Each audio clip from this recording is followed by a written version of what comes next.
Welcome to the TriStar Podcast, where martial arts meets family, faith, and personal growth. Join Professor Brumitt and Professor Chris Beane as they share stories from the mat, lessons from life, and tools to help you and your family live like black belts, on and off the mat. It's time to train the body, sharpen the mind, and strengthen the spirit, right here on the TriStar Podcast. Hello and welcome back. Last week, Mr. Beane interviewed me. Now this week, though, I'm going to turn the tables on him and kind of put him in the hot seat, if you will. So our audience, they obviously, Mr. Beane, they get to see you lead, you coach, you motivate our students. But today I kind of want to dive in a little bit deeper to allow them to know who Mr. Beane is. So let's kind of maybe start off with the fact that I know you started when you were 11 years of age. I'm curious, if you can even remember, why you started, and can you even remember your first class at all?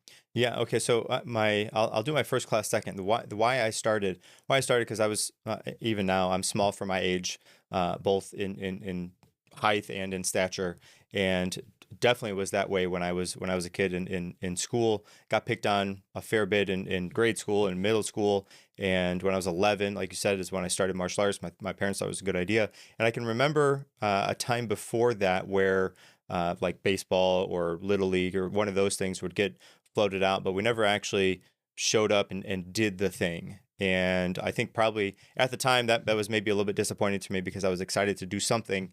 But now looking back, I'm glad that it wasn't one of those, and it was martial arts that was the avenue that I got to do one of those activities for. And as far as the first class, I do remember my first class. We don't do this, or at least we haven't done this in a number of years, but it was a street clothes night. And I showed up, and I don't even know if we called ahead or if we just showed up, or even if I was in the quote unquote right class, if it was the beginner's class or not. And I think probably at the time if you didn't run all the groups all together, it was maybe like an upper and lower type of split, just because the school was pretty small at that time. Nonetheless, it was street clothes night, and we showed up to watch. I don't know if it was right at the beginning of class or even midway through the class. But I did get to go in, and I remember that we were doing roundhouse kick, and for whatever reason, I can remember doing roundhouse kick, and I remember who my partner was that was helping me with the roundhouse kick. And I don't remember a whole bunch about the class. I remember who my partner was, and I remember doing roundhouse kick, and that it was street clothes night. So I do remember at least a little bit of that class. Who was your partner? Trinity Stewart. Oh my gosh. Okay. Yes. Yeah. Okay. So she, holy cow. Well, I don't even know how much further ahead she started than me, but she was there when I started. So yeah, if she was maybe a few months, up to maybe 6 months, she couldn't have been more than, I wouldn't think more than that, But yeah, that's funny. That's a name from the past. Yes. Yes. So with that, I mean, after your first class, obviously you've kept coming. I kind of call, refer to you as an anomaly, because not everybody that starts martial arts continues with martial arts. So I'm kind of curious, after that first class, what was the hook? What interests you about it so much, even if you can remember that? That's a good question. I think what I liked was the camaraderie that I had with the students. Everybody was friendly. Everybody was inviting. It also was, as a boy, it was a energy out. And having an opportunity to do something that's physical, that's structured, as well, but have an opportunity to have that energy that all, especially boys, have as an outlet for that, I think is really beneficial. And doing it in such a way that was structured and, let's say, regimented, sort of, maybe that's not the right word per se, but regimented to a degree. Where you show up at this time, you do these kind of things, and then the next thing is it was a little bit of a challenge, because, as you know, I did not excel from I was not naturally gifted at martial arts at any stretch of the measure, and I think that having that as a challenge was beneficial for me, because I needed something to sink my teeth into, that I was able to stand and face that challenge head on and do something about. I think probably if it was easy for me, I don't know that I would have stuck it out for as long as I have.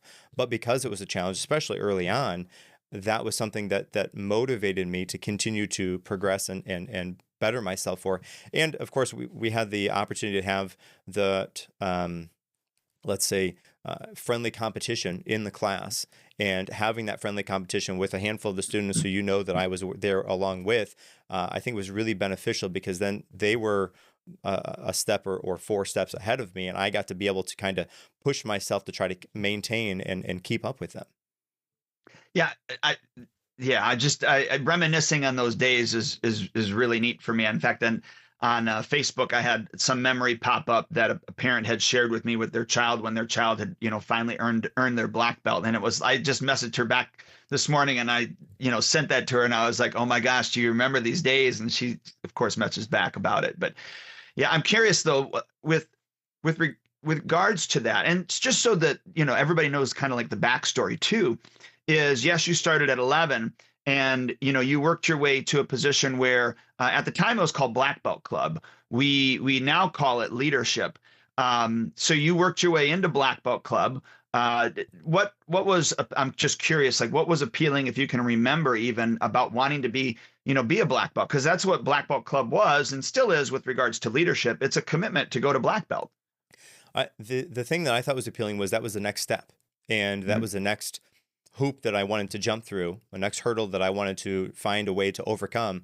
And again, because this was challenging for me, a lot of times, and you tell the story often in the classes, where a lot of the times the kids were playing the games and I didn't necessarily always play the game, or when I got out playing the game, which is pretty early, I would stand off to the side and need to review and rehearse those things that everybody else had already down, but I didn't have too well. So I had to have that sort of extra work in there in order to be able to keep up with everybody. And having that opportunity to push myself so that I can maintain and be where everybody else is. And then again, with that friendly competition, everybody that I was training with was already getting into Black Belt Club. And so, of course, I wanted to be able to maintain and keep up with what they were doing, challenge myself to make it to that next step. And so that was the next hurdle that was placed in front of me. And it's funny because I remember getting the letter in the mail that said that I was accepted to Black Belt Club. I wasn't even at home. I was at my grandparents' house, and my mom had come and had the envelope. She didn't open it. She didn't know what was inside, but it was from the school. And so I remember opening it and reading the letter and getting accepted into Black Belt Club. It was certainly a memorable time for me. Well, it was a big deal. Yes. It was a big deal. And the neat thing about this, especially for parents that are listening, that are involved at the studio, is the fact that sometimes you may not believe that your child is ready for that next level, but sometimes that next level actually levels them up to be there. And it sounds to me like that's kind of what you're stating, where, some of your peers were already in there. So of course you wanted to be a part of it.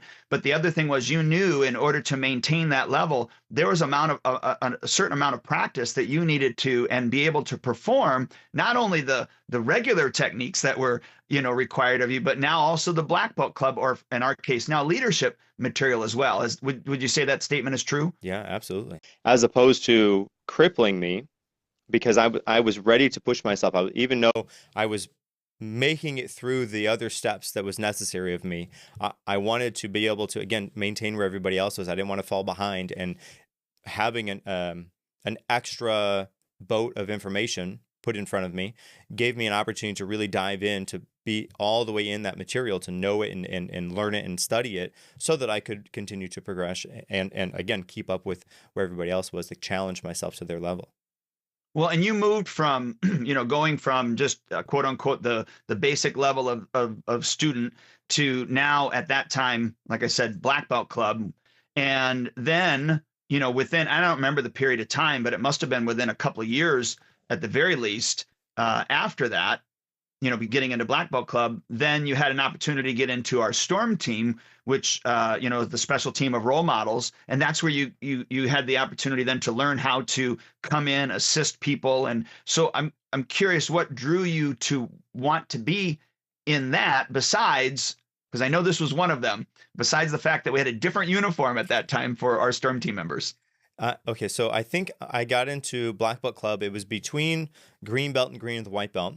And right around that time, we were leaving the school that we started in, and well, actually not started in, but the school that we were in at that time, into the school that we're in now. And I The was a brown locations. belt. Yep. Yeah, we switched locations. Really, it was kind of across the block, but nonetheless, we became into the school that we are in now. I was a brown belt when that happened, and that was when Storm Team was an option that we could do. And because I liked being in the martial arts so much, and the extra work that I put into it to learn and know the information, I wanted an opportunity to share those things with other people. And truthfully, I really liked being at the school. I liked being at the studio. I liked being there with the people that were there. So being on Storm Team gave me an opportunity to be at the school more, to interact with more people, and then to start that avenue to share that passion that I had with the students that were coming through the ranks then. Would you say that is, and it may not be the only reason, but would you say that that's maybe one of the reasons why, and it sounds to me like you kind of shifted from something that you did to, something that who you are. And that, I mean, martial arts is who you are. It's not just something that you do. Is that kind of where that started to shift for yourself, do you think? Maybe. I would probably even challenge and think that happened even before then, because like I said, when I was 11 is when I started martial arts, but up till then I didn't do any sports. I wasn't in any other school activity. So martial arts was my first step into that kind of, let's say, extracurricular, quote unquote, type of activity. And because that's what my parents put me in, because of I needed the confidence, I needed the discipline, I needed the opportunity to defend myself if or when that opportunity came up. Having that as my avenue for that energy out to learn those things, the focus, the discipline, the respect, the ability to defend myself, all of those things, I think that it happened maybe even before then, maybe probably even at the time or around the time that I got into Black Belt Club. So green with white. And I can also remember green belt test was the first test that everything was all in Korean. And that was kind of scary a little bit, moreover, just because it's a whole different language. It's the first time it was like that. But also I was the only one that was a green belt testing for green with white. And I remember doing that test. It was at the other school, the other location. And right, on Stebbings Court. Yes. Yeah. So I remember going through that test, and I think I got stuck on Anisu inside outside block. What felt like forever. I'm sure it was a blink. I'm sure it wasn't even that long at all, not even hardly noticeable, but I felt like I was stuck there forever. And it wasn't like I could even look at somebody to cheat, even if I wanted to, because it was just me. And I think that those things are memorable to me, and they stand out because those are challenges that I had to face and overcome. But that made those belts be so much more meaningful because it was hard to get through. And I think that because it was a challenge, because I had to show up, I had to be dedicated, I had to practice, I had to do the work in order to get through those things, that allowed me to commit and to see myself as a martial artist well before even, I think, maybe even before I was in Black Belt Club, and definitely before I was a part of the Storm Team. That's interesting. That's I don't know that we've ever kind of talked about that. So to hear that from you, I mean, I saw it lived out, but I never asked pointing at questions to find things out. We just kept moving forward. But yeah. So okay, you started at 11, you get into Black Belt Club, you're into Storm Team, and then from there, of course, I hire you as an instructor. Now remind me, were you 14 with a work permit, or were you 15? 14. Okay, all right. So I was right. Okay, I was thinking it was 14, but I wasn't sure. Mm-hmm. So what shifted at that point then for you? Because now, yes, you're still a student, but now you have to be an instructor. And how did you kind of balance both of those? Because you still were a student when it was your time to train, but yet you were, now you're moving in at age 14. Yeah, being an instructor. I think that was just kind of a natural progression, because I as a Storm Team member, I came to the studio right after work, or sorry, right after school. I stayed there. I helped with as many of the classes as I possibly could, and then I took classes on all days of the week: Monday, Tuesday, Wednesday, Thursday. Every day of the week, I did a class. There was an opportunity for me to do a class, and so I was in all of them, and I was there for that entire time. So doing the things that I was already doing, and then having an opportunity to move up the ladder at least a little bit and do those things with a little bit more authority, a little bit more responsibility. It seemed like the natural progression for me. How did I balance that with being a student?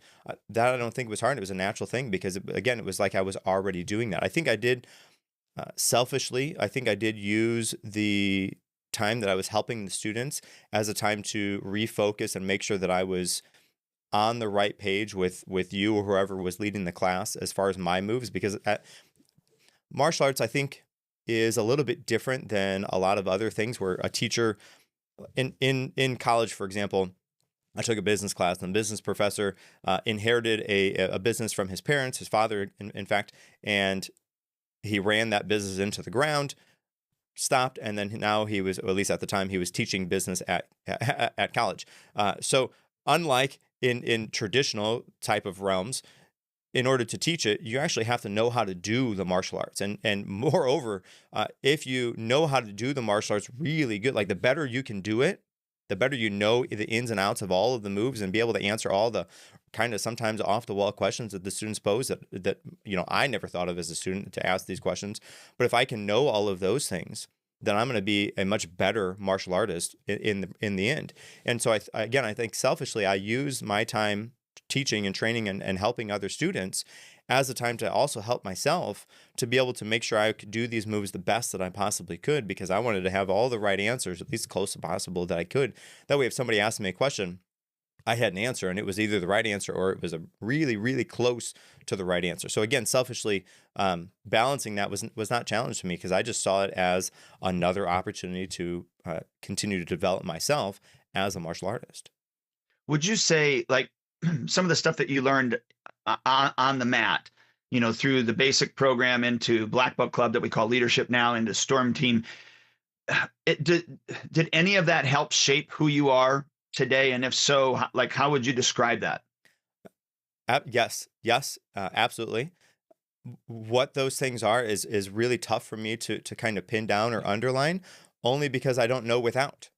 Like, if that's a tough question, because martial arts was part of my life since I was 11. I can remember times that I wasn't doing martial arts, but it is a tough thing for me to try to think about.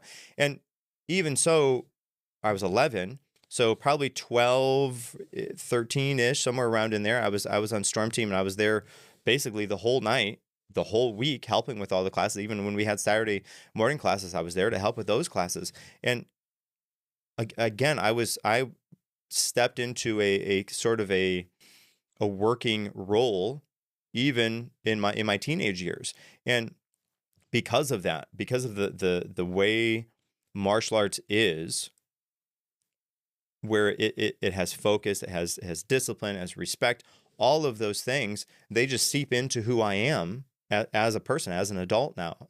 And again, it's tough to like underline exactly where or when those things happen, or where they came from, or when I learned them, because I don't know without. Now I have friends that didn't go through martial arts, and they're around the same age as me, and I can see that we are different on many different things, but we're similar in some things as well. But I absolutely attribute who I am to the program that I was able to go through, and now the program that I get to lead other people through. But as far as how, that's a tough question, because again, I was so young, and I never knew without. So it's hard to really answer that question very well. Yeah, and for the listeners too, just so you know, you kind of jokingly say this, although it's the truth. You never had a quote unquote real job, because obviously some people don't look at owning or even doing teaching martial arts full time as a real job, but yet it is. So you've not known any other.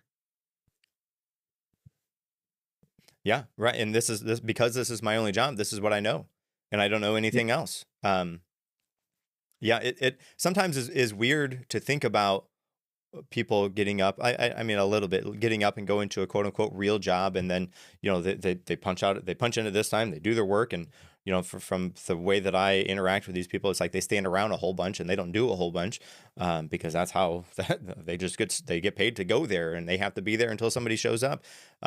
I'm glad that I don't have to do those type of things, because I would be that I don't think I would do very well in those type of atmospheres. But I like showing up to work and doing the things that I get to do, because it is always different. While it is the same, I'm teaching the low block over and over and over again, but it's different because the people are different. And each time we get a new batch of white belts in, new students come in, I'm teaching the same moves, but I get to teach it to a different person. I get to learn how that person learns differently. I get to challenge myself to best connect with them, to teach them, to get them to learn and do, allow them to learn and do the information to the best of their abilities. So yeah, it is a little bit. I'm biased, but I really like my job, and I'm glad that I don't have to go to work and stand around and wait for somebody to show up to hopefully that I can answer their question. Because that would, oh man, that would be really, it would burn me out inside for sure. Yeah, and even is what's hard is even those customer service jobs where you're getting yelled at all the time, Yes. and it's not your fault. So at Yes. least you don't have to put up with that either. So because we've got a good batch of people that come through our doors. Yes. So Yes. now, how do you balance being a coach? Because that when you're out on the floor, you're a coach, you're a mentor, you're a motivator, you're a psychologist. How do you balance all of that while still, investing into your students' lives, if you will?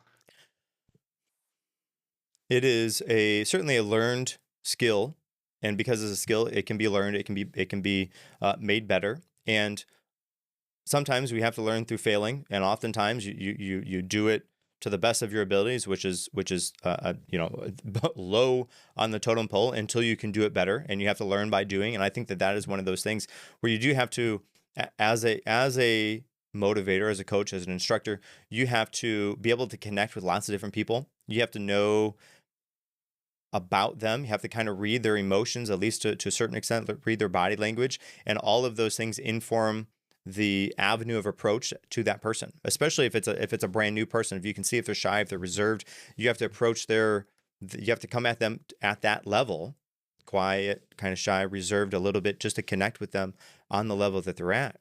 But if you have somebody that's big and outgoing, then you have to be able to connect with them on that level as well. And it is definitely all of those things that you mentioned, but it's also a little bit of a play, where we're putting on a play for the students, and the students are in the play, and the parents are the people who get to watch the play. And knowing that there's a little bit of showmanship, I think that goes along with this. And what I mean by that is, when we're out there, we're on stage. When we're teaching, when we're instructing, we're helping the students, we're on stage. And the benefit to that is, like, there's been studies that show that if you put a camera on the employees, they're going to work better because they think they're being watched. If you tell the employees that, hey, if we paint this room red, you're going to perform 15% better at this task, and they perform 15% better. It's all by definition, this placebo effect, sort of. Sure. But knowing that I'm doing this in front of the parents allows me that extra bit, I think that extra sparkle a little bit, that helps me to best do that. And because I want to be able to convey the message not just to the student, but also to the parents, as well as the other students who are in class, I try to again, be able to read that person, connect with that person on whatever level that they're at. But you're right, because it comes in, you have to know body language. There's a little bit of psychology. There's, of course, martial arts skills. There's communication skills, all kinds of things that are at play in a normal class. There's management skills. There's time management. There's quality of instruction. There's quality of output. There's all kinds of skills that are in place in just a quote unquote regular, boring, run of the mill class that a lot of times go unnoticed or not even thought about. But if you can start to see what those things are, you peel the layer back and say, okay, this is where psychology is at play. This is where there's a little bit of communication here. There's, okay, I need to read their body language here. Or sometimes I'm looking at the students and they're all performing pretty well, and I look over at the parents and I see one parent's kind of, pointing or and then I look at their kid, and sure enough, that one is not performing maybe the best. And so using the parents again as the audience to say, okay, well, that one's not doing so good, so I need to go and help them. There are so many skills that are involved there. And again, once you know that they're skills, then you can think, okay, what do I need to do to improve this? What do I need to do to improve this? And it's trial and error. A lot of it is trial and error. I do read. I try to learn as much as I can so I can approach those things in the best way that I can. But by no means am I an expert on any of those things. I can do kicks and punches pretty well. That's what I claim.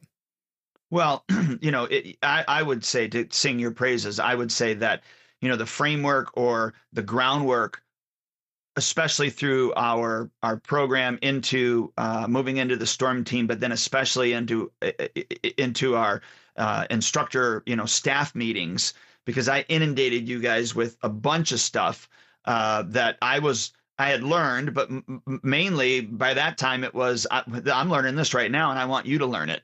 And it was kind of like just in time learning for all of us.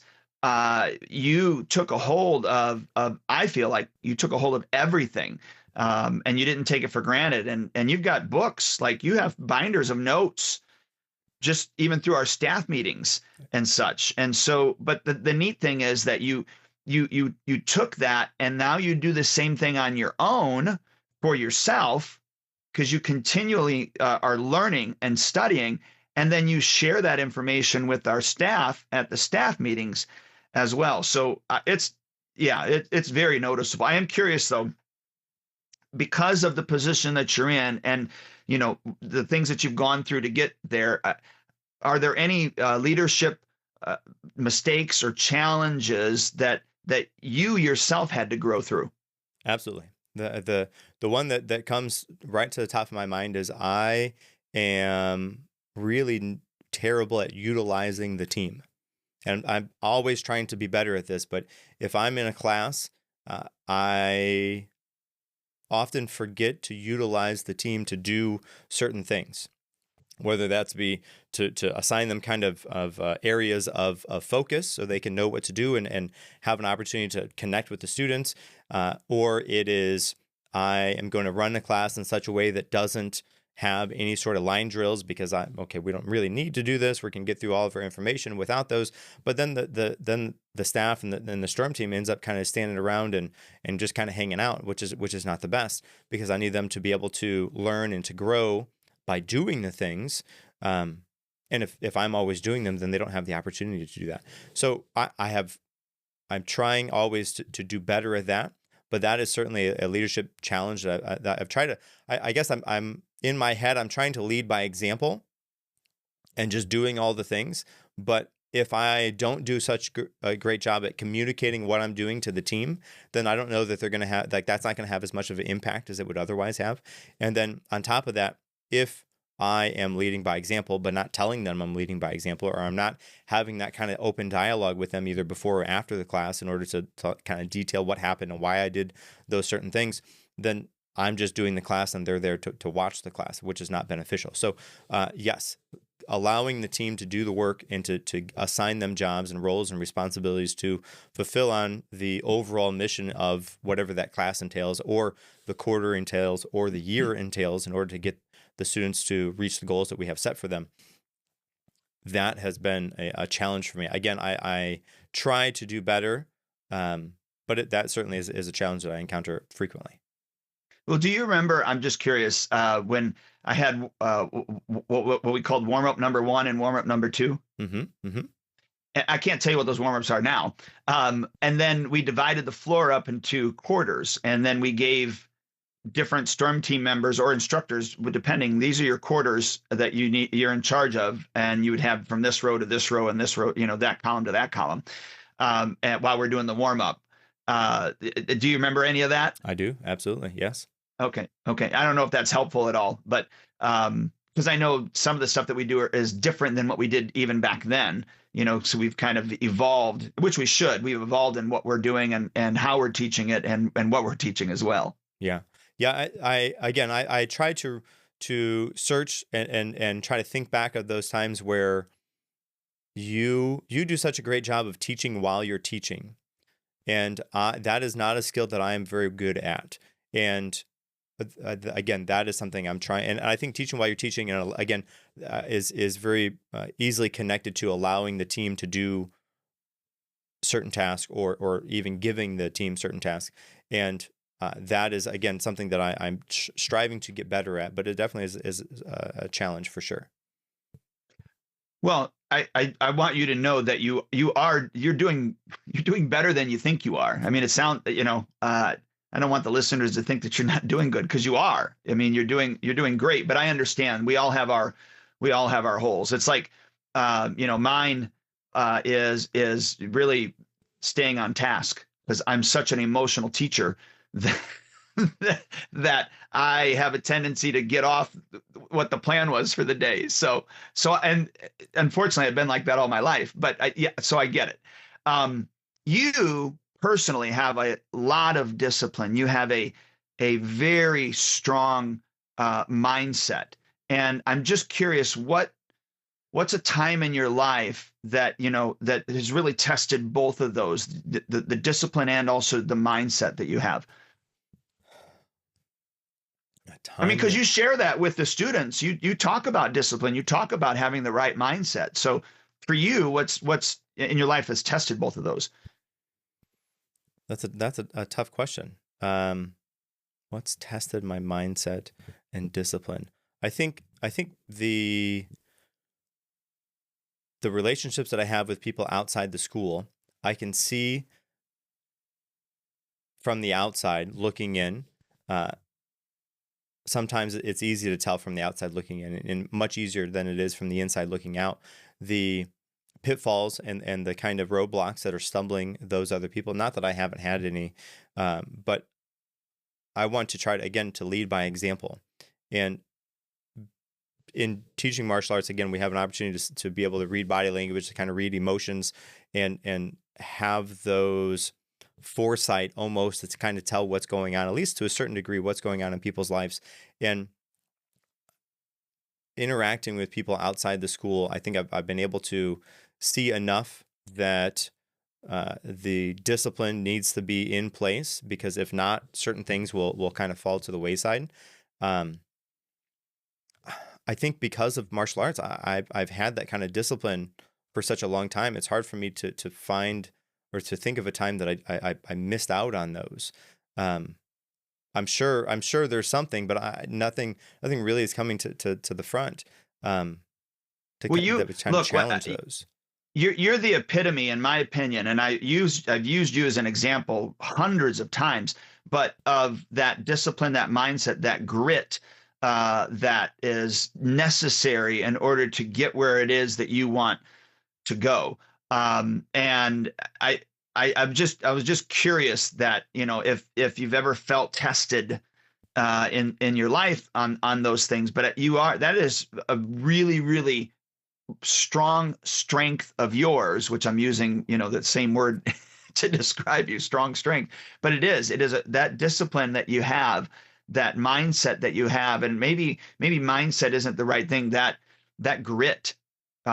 Because when I think of the word grit, I think of Mr. Beane, to be quite honest with you. Well, I think sometimes I do those things to a degree maybe is over and above and beyond what I maybe even should do, because sometimes I will have a project that I'm working on, and I will do my best to put all of my eggs in that basket and continue down that road as far as I possibly can, despite all of the road signs and roadblocks that were there, and the signs that says, hey, you should stop this, don't do this anymore. But I feel passionate about whatever that thing is, that I'll just keep going until somebody smacks me on the side of the head and knocks me off the rail. I just keep going. And so I guess I've had to learn sometimes the hard way to be able to listen to the insight from other people. Again, it's hard to see sometimes from the inside.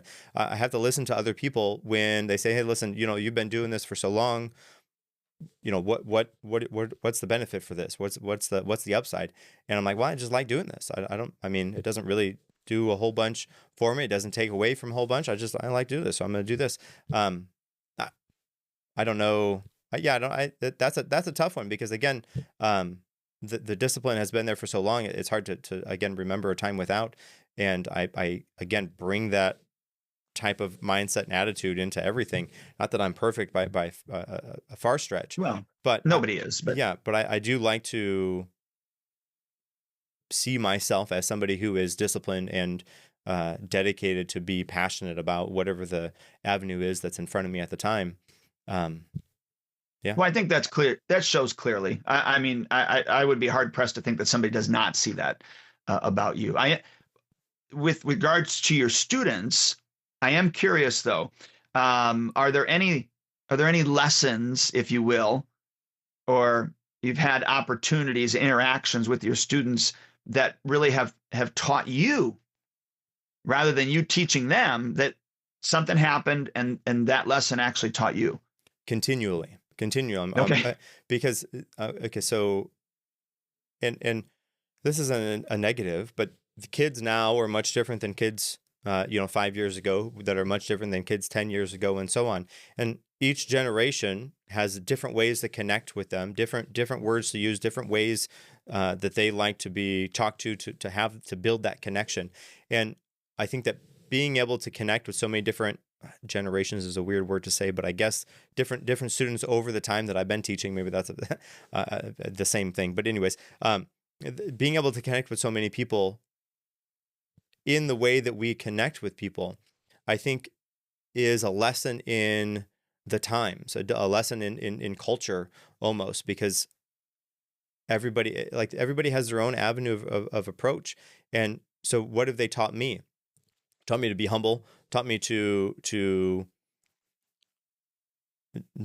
either not have an ego or to not let my ego overshine whatever it is that I'm doing, to keep that at bay, I guess would be the right way to say that. And then the other thing is the students have taught me the challenges of growing through time.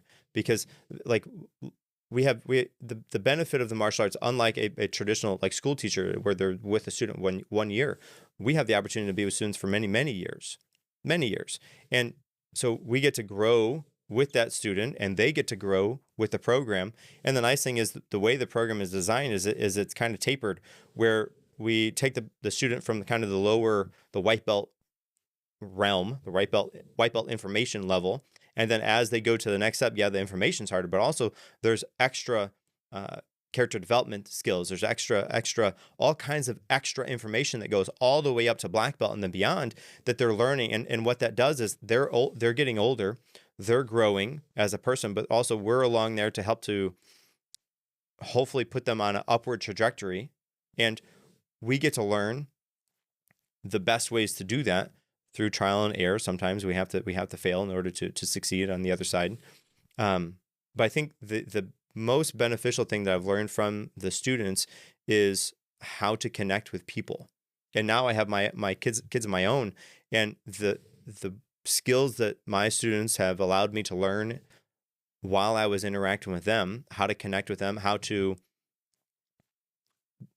be emotional, be able to connect with them on not just a personal level, but an emotional level, I get to use with my kids. And if I didn't necessarily have that or those skills built up, then not that I wouldn't be able to connect with my kids, because I would, but I would have to learn those things with my kids, where now I already have, that's a skill set that's already there, prepackaged, ready to go, that I can learn and interact with my kids on a different level than sometimes other people are able to. And without the things that I've learned from the students, I don't know that I would have that. So you've taken obviously things that are in the martial arts, especially obviously inside of our studio, and you've put those into your daily lives, right? Or in your daily life. So whether it's at home, and you've brought up about even when you've hung out with some of your other friends and those type of things, a lot of it is just, I mean, it's innate now, right? Yes. Yeah. It's hard to think without, because martial arts has been part of my life for so long. It is who I am. I identify as a martial artist.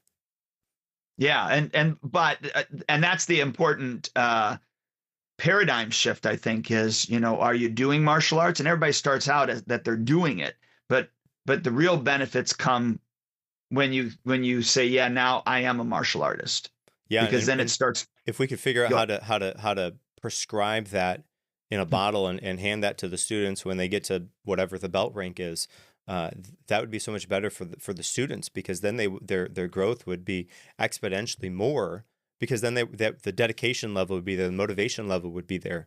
And not that it isn't there otherwise, but when you make that shift from martial arts as something that I do to martial arts, being a martial artist is who I am, Yeah. that identity shift happens. And when that identity shift happens, it's amazing. And we get to see, not every time, by the time people get the black belt does that happen. Sometimes it happens well after, sometimes it happens before.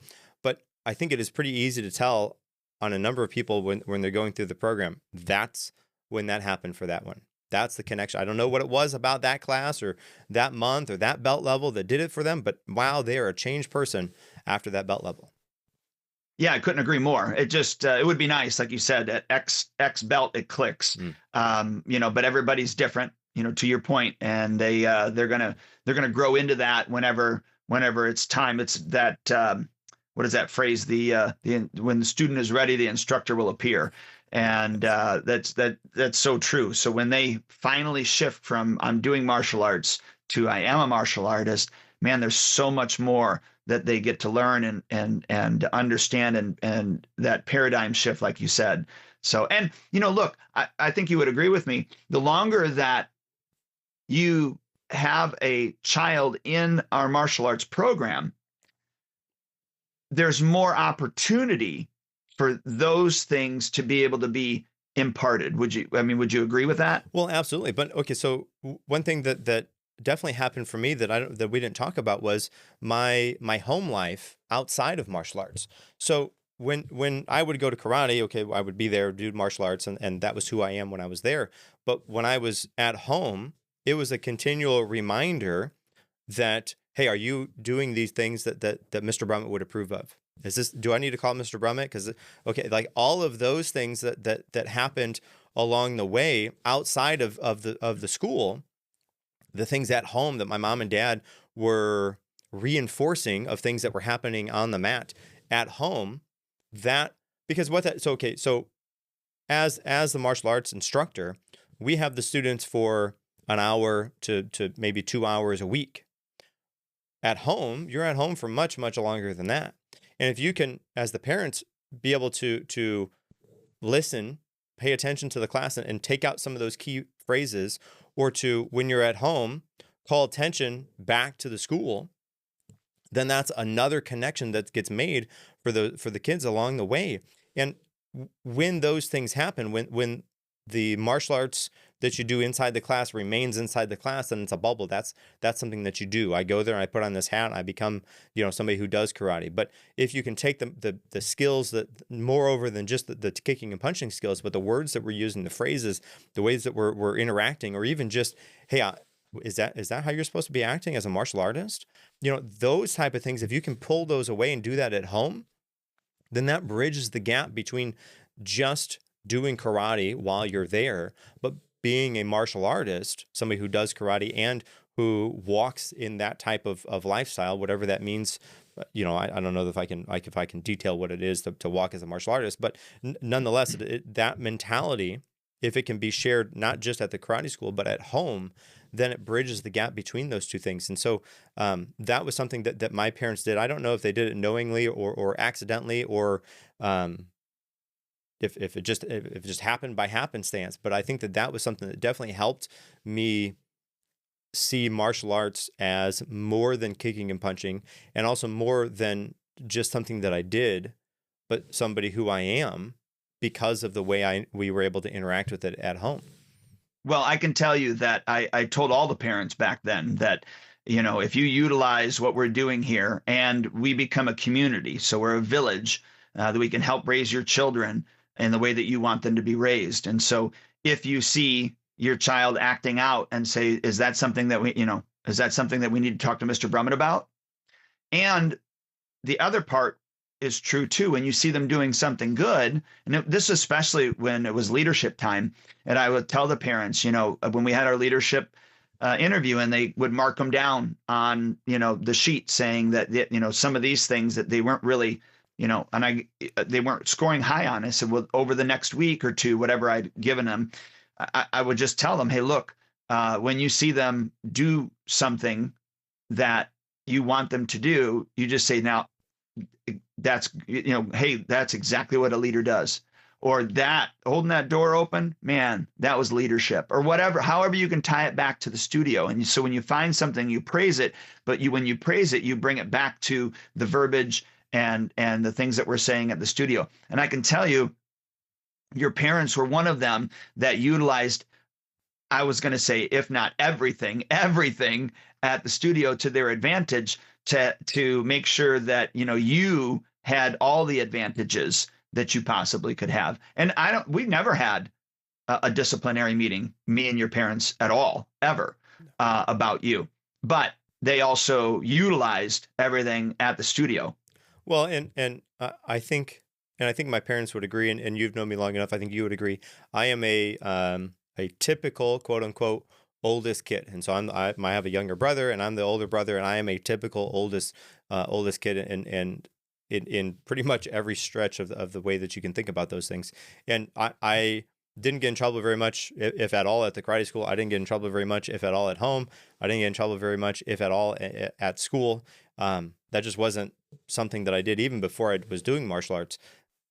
So, I did not have any sort of discipline meetings, I don't think, anywhere, very rarely ever in my life. No, what was smart though is your parents utilized the things that we were doing at the studio. Yes. And to their credit, that was a benefit to you. I know it sounds like I'm talking about me, but really, I mean, yes, I am at that time I was the program, but the concepts now are still being delivered, through you and also the other instructors as well. And I think we talked about never wanting to quit. I think that, again, that was also something that was instilled from me as I was going through the program from home, because that wasn't the type of mentality that was fostered or allowed, quote unquote, in my upbringing. Quitting wasn't necessarily ever on the table, and so I never wanted to quit. Not that I couldn't have, I guess, if I really wanted to, but it was never on the table, because it wasn't in the normal type of conversations that we were having across any of the measures. And so quitting school wasn't on the docket. Quitting martial arts wasn't on the docket. It just, we saw those things as almost in unison. Like, you're going to school. I didn't always like going to school, but I had to go to school. I actually did like going to martial arts, so I would go to martial arts. But it just wasn't. That wasn't even something that was ever brought up. And I think, again, that helped to solidify that for me, because it wasn't in the mentality that we had as a family. Well, I remember this conversation because, so for the listeners, prior to Professor Beane being the head instructor, I had Mr. Russo there. Mr. Russo was going off to the Marines, and we needed to have a new head instructor. So you and I, we had a meeting. It was at Starbucks. I don't know if you remember that. Mm-hmm. Yep. And you're like, yeah, I'd like to do it, but all I want to do is teach. And I said, okay, that's all I need. And that's all I needed at the moment was I needed, someone to teach. But and now compared to what you said back when you were, what was that, 19? Yeah. 20? Yeah. Something like that. Yeah. Yeah. Yeah. And now you're, as we're recording this, you're 37. You've grown well more than just, a quote unquote martial arts teacher. So looking back at when you told me that and where you're at today, what do you have to say about all that? Well, I think that I tried to do the best that I possibly could teaching the classes. And like we talked about, teaching the classes involves so many different skills that I had to learn and grow in ways that I didn't know that I was going to have to, in order to be better at my job of teaching and be able to connect with the people. Because again, there's so much more than just standing up there and telling people to do the things. You have to be able to do them. You have to be able to connect with people across, various different ages, all kinds of different things. So at that time, I didn't know, I guess, all that was entailed in teaching martial arts in the way that we teach martial arts. And I think that, again, in order to best do my job, I had to learn and grow so much that now I'm capable of doing so much more than I was able to do then, because I was able to broaden my horizons a little bit with the ever focus of improving and getting better at what I was doing. I had to learn and grow. And because that was the carrot that I always put in front of me, I need to get better at this. I need to get better. I learned so much and I was able to do so much. Now I'm able to broaden my horizons. And I tried to do a good job of empowering the team to be able to do things while I watch and give them feedback.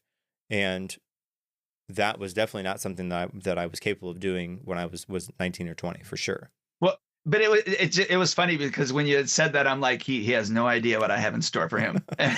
No, I did not. No. Yeah. And I think that because I was so naive in thinking that, you just stand there and you do karate. Okay. Yeah, this is absolutely, that's what I want to do. But again, it involves so much more. And in order, again, I put that carrot, or maybe you sometimes put that carrot in front of me, like, okay, we need to get better at this or that, or the skill that was on the table at the time. And in order to do that, I had to learn and grow. And because of that, I was able to broaden my horizons to be more than what I was then. I threw out a few carrots, but you were really good at throwing out your own carrots. So I didn't have to do too many of them. Fair enough. So, yeah. I am curious, before we end, is there anything that you want the listeners, especially our students, to know about you that I have not asked, that you would like them to know, and even the parents as well, obviously? Well, this is a story that I've heard a couple times. I don't know that a lot of the students have heard it, at least a lot of the current students. Can you talk about where I was level-wise in comparison? We touched on it a little bit, but where I was level-wise in comparison to the rest of the class. Because I think that sometimes they see me now as, of course, he knows how to do it, but it was not always the case by a far stretch. And so when I try to connect with the students that are having a challenging time, I do so having full well known the challenges that they face. And certainly at the time, we did not have the tools, nowhere near the tools that we have now for the students to be able to grow and be better. But you know the story I'm talking about. Can you share that with them? Because I think that really would help to bring the listeners in to see me as more than just that guy that, of course, he knows how to do it because he knows how to do it, because I'm not naturally gifted at this. Yeah. Okay. So then are you talking how, we have always had the phrase, you grade yourself on a scale from 1 to 10, and then how that works? Well, or that student that you always compare me to that okay. Yeah. Mm-hmm. Yeah. Okay. So what Professor Beane's talking about is him and this other student started martial arts about the same time together. And if it had to be within the first few months, because they primarily were on the same testing schedule most of the time anyways. And this one kid had natural talent. His talent was really good. And Professor Beane had talent, but it wasn't to that same level. So let's just kind of imagine that, you have somebody coming in. I'm just going to use these as numbers for references, just so that people can see what I'm talking about. So you have, on a scale from 1 to 10, you have one person that comes in at a level 3, and you have another person that comes in. They're at a level 6. Well, by the time you test for black belt, let's just say you have to be at a 7, right? Well, this one person, let's say he was at a 6. By the time he tested for black belt, he was at a 7. And Mr. Beane, let's say he was at a 3, but by the time he tested for his black belt, he was actually at a 6. And you would say and even think that, well, he's not at black belt level. But what I got to see was he jumped from 3 all the way, and I'm using this as examples, jumped from 3 to 6. Who improved the most? And then they both went to second degree. And by second degree, you have the same kid who went from 6 to 7, still a 7 at second degree. But you have Professor Beane, who was a 6, now is an 8 as a second degree. And then going to third degree, because they're on the same testing cycle. Now you have, the 7 still at a 7 at third degree, but you have the, Mr. Beane, who started at a 3 and then was a 6, and at second degree was at an 8, and now is at a 9, close to 10 by third degree. And usually people that have natural talent,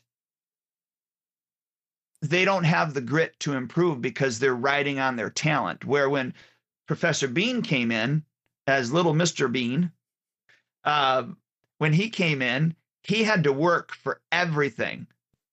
And because of that, he now is where he's at. And people, you're right, people don't see that. They just see you as, yeah, of course he can do it. So did I kind of draw that out correctly? Yeah. And again, I think that that's really good for the students to know that when they're challenging, when they have challenging times, when the information is, they feel like, oh, I'm just not getting whatever this sequence is, or the move or the form. I've been there.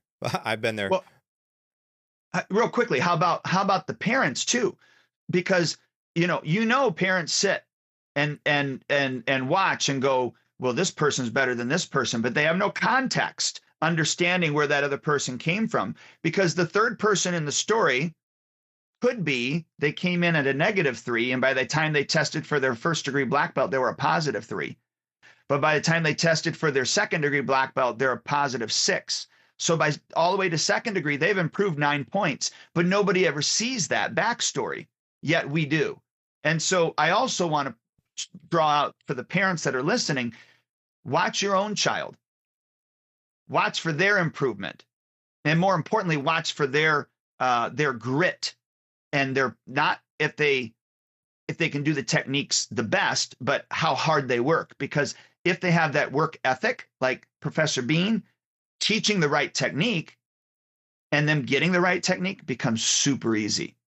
Yeah, and Jordan Peterson talks about that as don't compare yourself to somebody else or where somebody else is today, but compare yourself to who you were yesterday. And you could do that for yourself, or you could do that for your kid. So when you're watching your kid, do your best. It's really challenging to do, but do your best to not compare your child to the other children that are in class, but to see where they were yesterday compared to where they are today. And that is the right way to look at it, because you're right, because you watch, whether it's a white belt test or a black belt test, somebody's going to sit there and think, well, my kid did better than that one and this one and this one. How come? But why do they even desire? It's because they don't know the backstory. They didn't see the challenges that person faced as they were going through those. And it's absolutely right that we all start, whatever it is, whether it's martial arts or anything else, we all start at one level. And if we have natural talent in that, that's wonderful, because that can propel you. But the other thing with natural talent is it's going to run out. And if it runs out and you don't have the proper tools to be able to practice and to focus and perform continually, then you're going to get burnt out because you don't know how to use those things, and you're going to be at a much higher level and have to learn those things than otherwise. And if you come at this and you have a challenging time, again, the instructors know that. I know that as the instructor, because it was not always easy for me. So as we're trying to connect with your child, or to you who's having a tough time learning whatever the move is, we know that.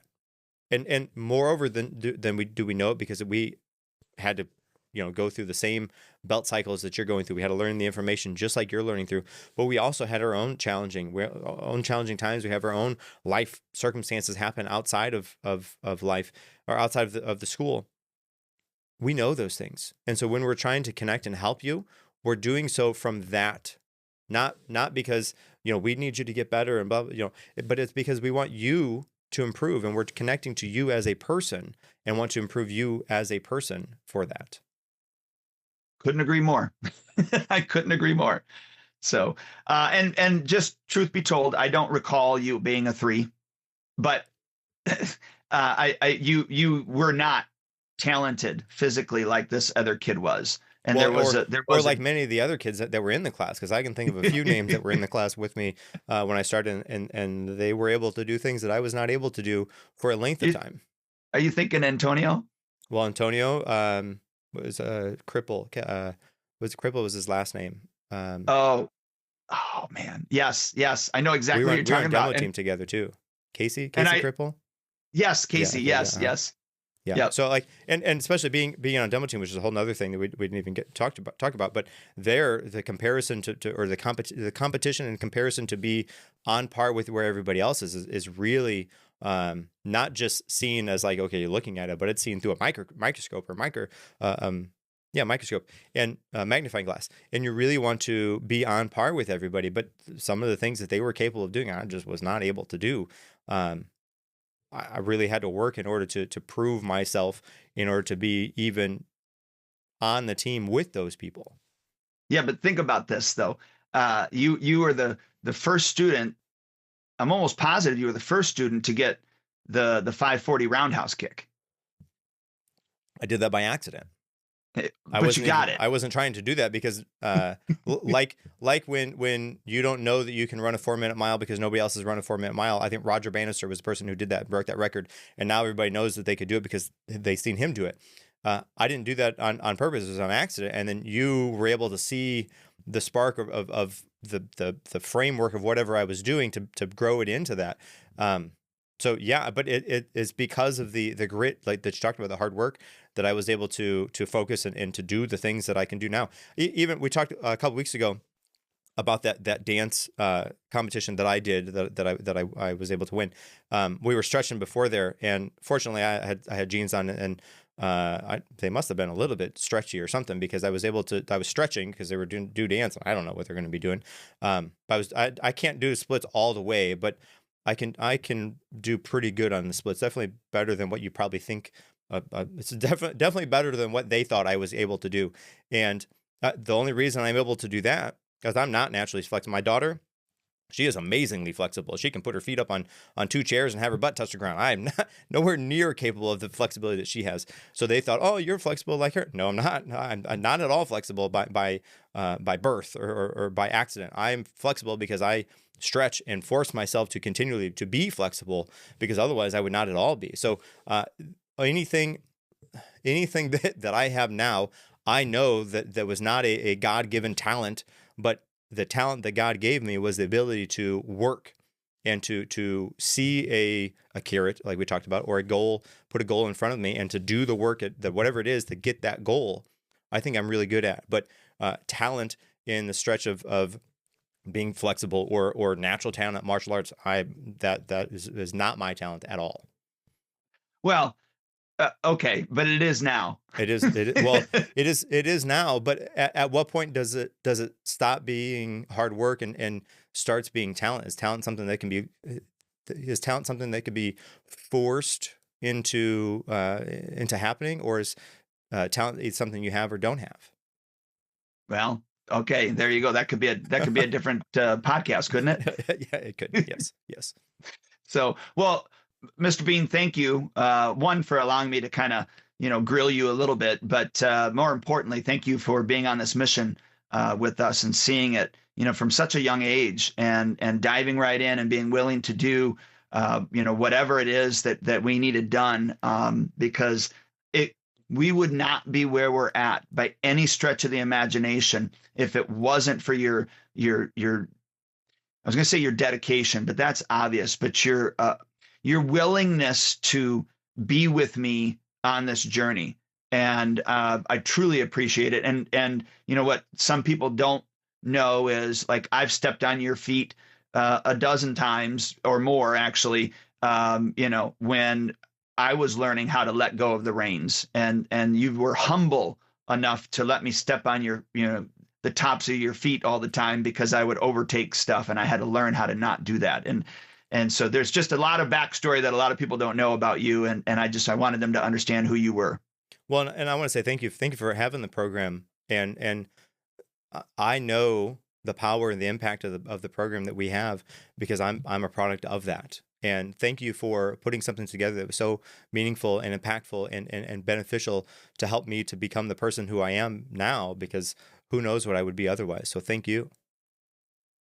My pleasure. This is what we do. So listen, listeners, next week, we're going to dive in a little bit with regards to, I think we're doing our character development, right? Yes, sir. Yeah, yeah. So we're going to talk about our character development program, and so don't miss that. Again, thank you, Mr. Beane, and thank you for all that you do. Yes, sir. Thanks for joining the TriStar podcast, where black belts begin at home. Connect with our community by visiting tristarkarate.com. Follow us on social media and share this episode with a family who's ready to grow stronger together. Until next time, stay focused, stay faithful, and keep training like a champion.